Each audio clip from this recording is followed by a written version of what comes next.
Hi welcome back to my channel. ఈరోజు కథ నీచతగా 30వ భాగాన్ని వినేద్దాం. దక్ష్ ఇంటికి వచ్చేటప్పటికి వేద గార్డెన్లో కూర్చొని ఉంటుంది. దక్ష్ తనని అక్కడ చూసి మెల్లగా తన దగ్గరికి వెళ్ళి వెనక నుండి కళ్ళు మూస్తాడు. వేద ఫస్ట్ కంగారు పడి ఎవరు ఎవరు అని చేయి తడుముతుంది. వెంటనే తనను పట్టుకుంది ఎవరో వేదకి అర్థమై, ఎవరండి మీరు, నన్నెందుకు పట్టుకున్నారు, అసలే మా ఆయనకు నా మీద చాలా అనుమానం అని అంటుంది వేద. దక్ష్ వెంటనే చేతులు తీసి వేదని చూస్తూ, దొంగ మొహమా, నేను నిన్ను అనుమానిస్తున్నానా అని అంటూ తన చేతిని మెలిపెడతాడు. వేద, అబ్బా ఊరికే అన్నాను స్వామి, ఏ ఆ మాత్రం జోక్ చేయకూడదా అని అన్నది వేద. దక్ష తన చేతులు వదిలేసి, కావాలనే అలా అన్నావు కదా అంటాడు. అవును మీరు అని తెలుసు, అందుకే అన్నాను అంటుంది వేద. సరే సరే రా కూర్చో, నీకు ఒక విషయం చెప్పాలి అన్నాడు దక్ష్. ఏంటది? మన కంపెనీకి మంచి ఆఫర్ వచ్చింది, నేను 2 డేస్లో వైజాగ్లో మీటింగ్కి వెళ్తున్నాను అంటాడు దక్ష్. అవునా, కంగ్రాట్స్ అండి, చాలా మంచి విషయం చెప్పారు అన్నది వేద. ఈ డీల్ కోసం ఎప్పటి నుండో వెయిటింగ్ అని అంటూ ఉంటాడు దక్ష్. ఏంట్రా ఏంటి ఏదో డీల్ అంటున్నావు, ఏంటి సంగతి అని అంటూ కాఫీ ట్రే పట్టుకొని వస్తారు పార్వతి గారు. అత్తమ్మ, ఈయనకి మంచి డీల్ ఓకే అయింది, అందుకే అంత హ్యాపీగా ఉన్నారు అంటుంది వేద. అవునా, కంగ్రాట్స్ రా అని కాఫీ కప్ ఇద్దరికి ఇస్తారు పార్వతి గారు. థ్యాంక్స్ అమ్మా అని అంటూ వేద వైపు చూసి, వేద నా బ్యాగ్ సర్దు, సూట్ కూడా పెట్టు, ఇంకా 2 డేస్ స్టే చేసేలా లగేజ్ పెట్టు, ఓకేనా అంటాడు. ఇవన్నీ ఎందుకురా, ఎక్కడికైనా వెళ్తున్నావా అని అడిగారు పార్వతి గారు. అవునమ్మా, వైజాగ్, అక్కడే మీటింగ్, అందుకే అన్నాడు. మరి వేదను కూడా తీసుకెళ్ళొచ్చు కదరా అన్నారు పార్వతి గారు. అత్తమ్మ, మధ్యలో నేనెందుకు, ఆయన మీటింగ్స్ అని తిరుగుతూ ఉంటారు, నేనేం చేయాలి, బోర్ అంటుంది వేద. సరిపోయిందిలే, వాడు చెప్పకముందే నువ్వే అనేస్తున్నావు అన్నారు పార్వతి గారు. చూడు నన్ను ఎంత బాగా అర్థం చేసుకుందో తను, నువ్వు మాత్రం కావాలనే గొడవలు పెట్టు మా ఇద్దరి మధ్యలో అని ఉడుక్కుంటాడు దక్ష్. పార్వతి గారు వేద ఆ మాటకి నవ్వుకుంటూ ఉంటారు. దక్ష్ ప్రయాణానికి కావలసిన అన్ని ఏర్పాట్లు చేసుకుంటూ ఉంటాడు. రాధా ఫ్లైట్ టికెట్స్, హోటల్స్ అన్నీ బుక్ చేసి వాళ్ళ దగ్గర అపాయింట్మెంట్ తీసుకొని ఎప్పటికప్పుడు ఫాలో అప్ చేస్తూ ఉంటుంది. దక్ష్ రాధకి ఫోన్ చేసి, రాధా అంటాడు. సార్ చెప్పండి. కమ్ టు మై క్యాబిన్ అంటాడు దక్ష్. ఓకే సార్ అని కాల్ కట్ చేస్తుంది రాధ. పక్కన ఉన్న లత రాధ దగ్గరకు వచ్చి, ఎంతైనా నువ్వు చాలా లక్కీ రాధ అంటుంది లత. ఎందుకు అంటుంది రాధ. నిన్నగాక మొన్న జాయిన్ అయ్యావు, అప్పుడే బాస్తో మీటింగ్స్, కానీ అని అంటుంది లత. రాధ కోపంగా లత వైపు చూసి, నా పోస్ట్కి రిజైన్ చేసి నీకు ఇస్తా, నువ్వు వెళ్ళు పోని, మనం ఇక్కడికి వర్క్ చేయడానికి వచ్చాం అంతే, కానీ జీతాలు ఇచ్చే వాళ్ళ మీద కుళ్ళు జోకులు వేసుకోవడానికి కాదు అని సీరియస్గా దక్ష్ క్యాబిన్కి వెళ్తుంది రాధ. రేపు క్లయింట్తో మాట్లాడడానికి కావాల్సిన ప్రజెంటేషన్ పీపీటీ అన్నీ ప్రిపేర్ చేసావా అని అడిగాడు దక్ష్. ఎస్ సార్, కంప్లీట్ చేశాను అన్నది రాధ. ఓకే, అన్నీ పూర్తయ్యాయి కదా, పెండింగ్ ఏమీ లేవు కదా అన్నాడు. ఎస్ సార్, అన్నీ అయిపోయాయి అన్నది రాధ. ఓకే, రేపు ఏ టైంకి ఫ్లైట్? సార్ 7కి, మనం 5కి స్టార్ట్ అవ్వాలి, అక్కడ నుండి ఒక 2 అవర్స్కి రీచ్ అవుతాం. క్లయింట్స్ చెప్పిన హోటల్ వాళ్ళతో ఒకసారి మాట్లాడాను, అంతా పర్ఫెక్ట్గానే ఉంది సార్ అన్నది. దక్ష్ మొత్తం విని, ఓకే గుడ్, ఇంక నువ్వు వెళ్ళు అని అనగానే రాధ బయటికి వెళ్తుంది. వేద దక్ష్ బ్యాగ్ సర్దుతూ ఉంటుంది. 2 డేస్ తన నాతో ఉండరు, ఆయన లేకుండా ఎలా ఉండాలో ఏంటో అని అనుకుంటూ సర్దుతూ ఉంటుంది. దక్ష్ అక్కడికి వచ్చి వేద తనలో తాను మాట్లాడుకుంటున్న మాటలన్నీ వింటాడు. వెంటనే వేద దగ్గరికి వచ్చి తన వెనక నుండి హత్తుకుంటాడు. మిస్ యూ రాక్షసి అని చెప్పగానే వేద స్మైల్ చేస్తూ, మిస్ యూ టు హిట్లర్, నన్ను మిస్ అవుతే ఏం చేస్తావు అన్నాడు దక్ష్. వెంటనే మీకు ఫోన్ చేసి విసిగిస్తాను అన్నది వేద. మరి నేను ఫోన్ లిఫ్ట్ చేయకపోతే ఏం చేస్తావు? మీరు వచ్చేదాకా మీ ఫోటోలు చూస్తూ టైం స్పెండ్ చేస్తాను, ఇంకా బెంగగా ఉంటే మీ మీద అలుగుతా, అప్పుడు వచ్చిన ఆలక తీరుస్తారు కదా అన్నది వేద. దక్ష్ వేద నుదుటి మీద ముద్దు పెట్టుకుంటూ, తప్పకుండా తీరుస్తాను, ఇంతకు నీకు వైజాగ్ నుండి ఏం కావాలి చెప్పు అన్నాడు. నాకా ఏమీ వద్దు అన్నది.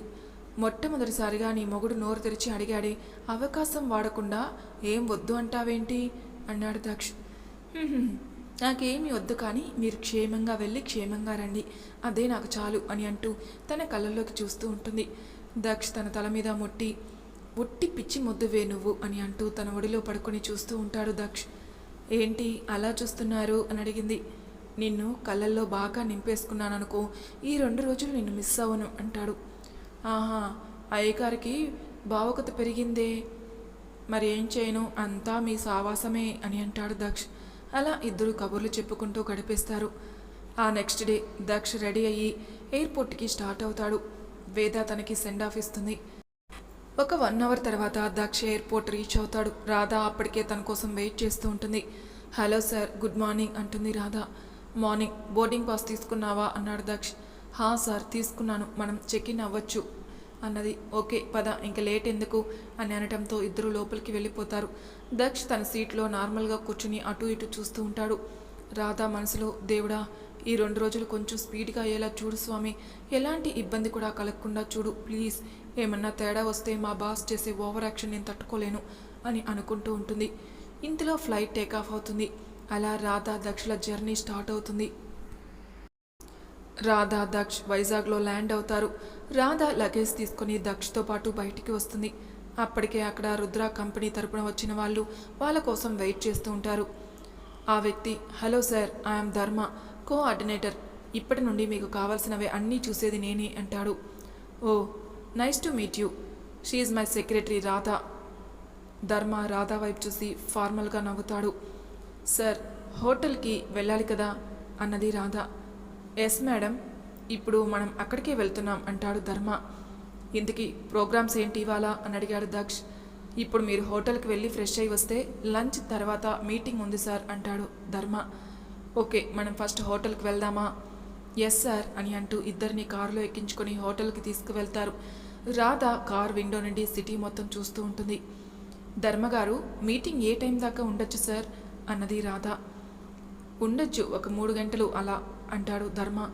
అయితే బీచ్కి వెళ్ళొచ్చు కదా అని అంటుంది రాధా. దక్ష్ ఆ మాటకి సీరియస్గా రాధా వైపు చూసి, మనం వచ్చింది వర్క్ కోసం, ఎంజాయ్ చేయడానికి కాదు అంటాడు.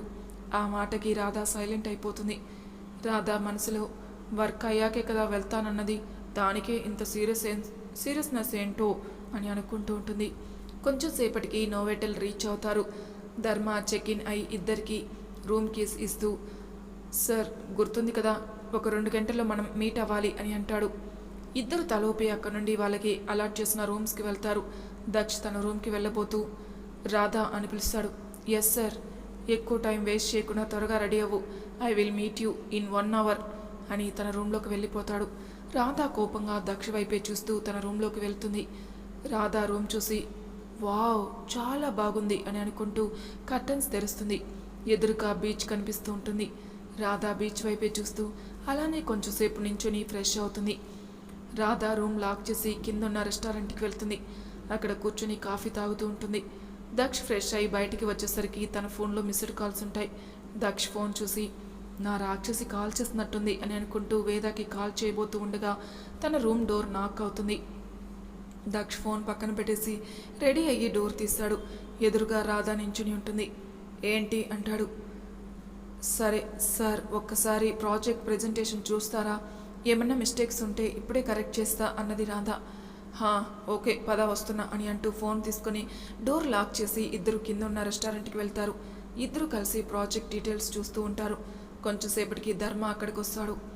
హలో సార్, ఇంక వెళ్దామా అంటాడు. ఎస్ అని ధర్మాని ఫాలో అవుతాడు. రాధ కూడా తన వెనకాలే వస్తుంది. అందరూ రుద్ర కంపెనీకి వెళ్తారు. ధర్మ వాళ్ళిద్దరినీ కాన్ఫరెన్స్ రూమ్లో కూర్చోబెట్టి, సార్ 10 నిమిషాలు మీటింగ్ స్టార్ట్ అవుతుంది అని అక్కడ నుండి వెళ్తారు. రాధ దక్ష్ ల్యాప్టాప్ ఫైల్స్ అన్నీ తీస్తూ ఒక ఫైల్ కోసం వెతుకుతూ ఉంటుంది. అయ్యో ఫైల్ లేదు, ఇప్పుడు ఎలా అని అనుకుంటూ అక్కడి నుండి లెగిస్తుంది. ఎక్కడికి అని అడుగుతాడు. సార్ ఇప్పుడే వస్తా అని రాధ బయటికి పరిగెడుతుంది. ఫైల్ ఎక్కడ పెట్టాను, కార్లోనా హోటల్లోనా అని అనుకుంటూ కిందికి వెళ్ళి కారులో వెతుకుతుంది. అక్కడ కనిపించదు. బాబోయ్ ఇప్పుడు ఎలా, అర్జెంటుగా హోటల్కి వెళ్ళాలి అని అనుకుంటూ ఆటోలో హోటల్కి వెళ్తుంది. దక్ష్ రాధ కోసం చూస్తూ ఉండగా రుద్ర కంపెనీ చైర్మన్ ఆనంద్ రుద్ర తన స్టాఫ్తో పాటు కాన్ఫరెన్స్ రూమ్లోకి వస్తాడు. దక్ష్ వాళ్ళతో మాట్లాడుతూ రాధ వస్తుందేమని చూస్తూ ఉంటాడు. ఓకే మిస్టర్ దక్ష్, మనం ప్రాజెక్ట్ గురించి డిస్కషన్ చేద్దామా అంటాడు ఆనంద్. దక్ష్ ఎస్ అని అంటూ తన దగ్గర ఉన్న ల్యాప్టాప్లో ప్రాజెక్ట్ గురించి చెబుతూ ఉంటాడు. ఆనంద్ అండ్ స్టాఫ్ అందరూ విని, okay Daksh, what about budget details అని అంటాడు. దక్ష అక్కడున్న వాటర్ తాగుతూ అది అని ఏదో చెబుతూ ఉండగా రాధ డోర్ ఓపెన్ చేసి లోపలికి వస్తుంది. ఎస్ సార్, నేను చెప్తాను ఆ డీటెయిల్స్ అని అంటూ టేబుల్ దగ్గరికి వస్తుంది. తను అని అడుగుతాడు ఆనంద్. నేను ఐరా కంపెనీ సెక్రటరీ సార్, ఇప్పుడు నేను చెప్తాను అని అంటూ బడ్జెట్ డీటెయిల్స్ అన్నీ వివరిస్తూ ఉంటుంది. ఆనంద్ మొత్తం విని, మీ ప్రజెంటేషన్ నాకు బాగా నచ్చింది, మిగతా డీటెయిల్స్ నేను నా స్టాఫ్తో డిస్కషన్ చేసి చెప్తాను రేపు మీటింగ్లో అని అంటూ అక్కడి నుండి లేచి దక్షకి షేక్ హ్యాండ్ ఇచ్చి అక్కడి నుండి వెళ్ళిపోతాడు. వాళ్ళు వెళ్ళాక దక్ష్ రాధా వైపు కోపంగా చూస్తూ, ఇందాక ఎక్కడికి వెళ్ళావు అని అడిగాడు. సార్, అది ఫైల్ మిస్ అయింది అని చెప్పేలోపే దక్ష్ సీరియస్గా, అంటే అంత బాగా ఫైల్స్ని దాస్తున్నావా? సార్ అది వాట్ అని సీరియస్గా అరుస్తాడు. సార్, మీరే మధ్యాహ్నం హోటల్ రెస్టారెంట్లో మర్చిపోయారు అని అంటుంది.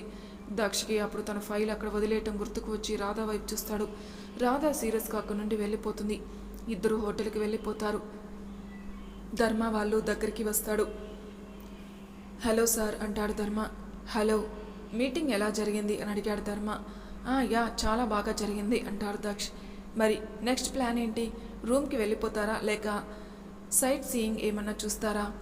నోనో, రేపు కూడా మీటింగ్ ఉంది, కొన్ని ప్రిపేర్ చేయాలి అని అంటాడు దక్ష్. ఓకే సార్, అయితే మళ్ళీ రేపు కలుద్దాం అని అక్కడి నుండి వెళుతూ ఉంటాడు. దక్ష్ లోపలికి వెళ్తాడు. రాధ ధర్మ వైపు చూసి తన దగ్గరికి కొంచెం వేగంగా వెళ్తుంది. సార్ సార్ అంటూ అని పిలవడంతో ధర్మ ఆగుతాడు. చెప్పండి మేడం, ఎందుకు అలా కంగారుగా వస్తున్నారు? అంటే మీరు వెళ్ళిపోతున్నారు కదా, అందుకే. ఇక్కడ దగ్గరలో సైట్ సీయింగ్ ప్లేసెస్ ఏమున్నాయి అని అడిగింది. చాలా ఉన్నాయండి, బీచ్, రిషికొండ, భీమిలి, ఇలా చాలా ఉన్నాయి. కానీ రిషికొండ, భీమిలి ఇవన్నీ చాలాసేపు పడుతుంది. ఆర్కే బీచ్ అయితే దగ్గరే అన్నాడు. ఓ, చాలా థ్యాంక్స్ అండి అంటుంది రాధ. ఓకే అండి, బాయ్ అని చెప్పి అక్కడ నుండి వెళ్ళిపోతాడు. ఇంతలో రాధ ఫోన్ రింగ్ అవుతుంది. తను లిఫ్ట్ చేసి, వస్తున్నాను, ఒక 10 మినిట్స్లో అక్కడికి వస్తాను, వెయిట్ చేయి అని ఫోన్ కట్ చేసి సీరియస్గా అక్కడ నుండి వెళ్తుంది. దక్ష్ రూమ్లోకి వెళ్ళి మంచం మీద పడిపోతాడు. అబ్బా, బాగా టైర్డ్గా ఉంది అని అనుకుంటూ ఉండగా తన ఫోన్కి మెసేజ్ వస్తుంది. దక్ష్ ఫోన్ చేతిలోకి తీసుకొని మెసేజ్ ఓపెన్ చేస్తాడు.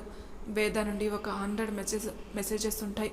దక్ష్ అవి చూసి, అబ్బా, పొద్దున్నండి అసలు ఫోనే చేయలేదు, ఎన్ని తిట్టుకుంటుందో ఏందో అని అనుకుంటూ ఫోన్ చేస్తాడు. వేద ఫోన్ లిఫ్ట్ చేయదు. 1-2 సార్లు చేశాక వేద వీడియో కాల్లోకి వస్తుంది. ఫోన్ ఆన్ చేసి కోపంగా దక్ష వైపు చూస్తూ ఉంటుంది. దక్ష్ వేద బొంగుమూతి చూసి నవ్వుకుంటూ ఉంటాడు. వేద కోపంగా, సిగ్గుందా మీకు అంటుంది. హహహ, సిగ్గా ఉందే కానీ ఎక్కువగా వాడను, పోండి అయితే నేను ఫోన్ పెట్టేస్తా అని కట్ చేస్తుంది. దక్ష నవ్వుకుంటూ, హే డార్లింగ్, ఆగాగు, ఇప్పుడు ఏం చేయను, సారీ చెప్పనా? సరే సారీ, ఇప్పుడు నువ్వు ప్లీజ్ నవ్వు అంటాడు. వేద నవ్వుతూ దక్ష వైపు చూస్తుంది. అమ్మయ్య, నవ్వావా? ఈ సారీ నిజంగా చెప్తున్నా, రియల్లీ సారీ, పొద్దున చేద్దామనుకున్నా బట్ కుదరలేదు అంటాడు. సరే వదిలేయండి, కనీసం ఒక చిన్న మెసేజ్ పెట్టచ్చు కదా అంటుంది వేద. సరే, ఈసారి నుండి అలా చేయను. ఏం చేస్తున్నావు? అమ్మ రామ్ ఏం చేస్తున్నారు అని అడిగాడు. రామ్ హోంవర్క్ చేస్తున్నాడు, అత్తమ్మ బుక్స్ చూస్తున్నారు అన్నది వేద. ఓ, నేను లేను కదా, మరి ఏం చేసావు మార్నింగ్ నుండి అని అడిగాడు. రొటీన్ అన్నది వేద. మరి నేను గుర్తుకు రాలేదా అని అడిగాడు దక్ష్. గుర్తుకొచ్చారు కాబట్టే మెసేజ్ చేస్తూ మీ రిప్లై కోసం వెయిట్ చేస్తున్నా అన్నది. నేను మాత్రం చాలా మిస్ అవుతున్నా, ఇక్కడ ఎంత బాగుందో తెలుసా, బీచ్ కనిపిస్తుంది ఈ రూమ్ నుండి అని అంటూ తన రూమ్ కర్టెన్స్ ఓపెన్ చేసి చూపిస్తాడు. దూరంగా బీచ్ నుండి పెద్దగా శబ్దం చేస్తూ ఎగిసిపడుతున్న అలలు ఒక చిత్రకారుడు సృష్టించిన పెయింటింగ్లా కనిపిస్తూ ఉంటుంది. వేద ఆ సీనరీ చూసి, వావ్, చాలా బాగుంది అంటుంది. నిన్ను కూడా తీసుకుని వచ్చి ఉంటే బాగుండేదిరా, మన ఇద్దరం సరదాగా బీచ్కి వెళ్ళేవాళ్ళం అంటాడు. మనం తర్వాత వెళ్దాంలే, ఇంతకీ మీ వర్క్ ఎంతవరకు వచ్చింది అని అడిగింది. చాలా బాగా జరిగింది అని మార్నింగ్ జరిగింది మొత్తం తనకు చెబుతూ అలా మాట్లాడుతూ ఉండిపోతాడు. కొంచెంసేపటికి టైం చూసి, అమ్మో చాలాసేపు అయిందిరా, ఇంక ఉండనా మరి అంటాడు దక్ష్. అప్పుడేనా అంటుంది వేద. రేపు నైట్ కల్లా వచ్చేస్తాను కదా, నువ్వేమీ ఫీల్ అవ్వద్దు సరేనా అంటాడు దక్ష్. సరే, టేక్ కేర్, కుదిరినప్పుడైనా కొంచెం ఫోన్ చేయండి ప్లీజ్ అంటుంది. చేస్తాను తప్పకుండా, ఓకేనా, గుడ్ నైట్ అని ఫోన్ కట్ చేస్తాడు. ఫోన్ పెట్టేసి ఫ్రెష్ అయ్యి డిన్నర్ ఆర్డర్ చేసుకుని తిని తన వర్క్ చూసుకుంటూ ఉంటాడు. కొంచెంసేపటికి నిద్ర పట్టుక లంచ్లోకి వచ్చి అటు ఇటు తిరుగుతూ ఉంటాడు. ఇంతలో రాధ హోటల్ లోపలికి వస్తూ కనిపిస్తుంది. ఈ అమ్మాయి ఇప్పుడు వస్తుందేంటి, ఎక్కడికి వెళ్ళింది అని అనుకుంటూ రాధ కోసం తన రూమ్ దగ్గర వెయిట్ చేస్తూ ఉంటాడు. మరి తర్వాయి భాగంలో ఏం జరుగుతుందో నెక్స్ట్ ఎపిసోడ్లో తెలుసుకుందాం. అంతవరకు నా ఛానల్ని సబ్స్క్రైబ్ చేయని వాళ్ళు ప్లీజ్ సబ్స్క్రైబ్ చేసుకోండి, లైక్ చేసి షేర్ చేయండి, మీ అభిప్రాయాలు నాకు కామెంట్ రూపంలో తెలియజేయండి. Thank you for listening.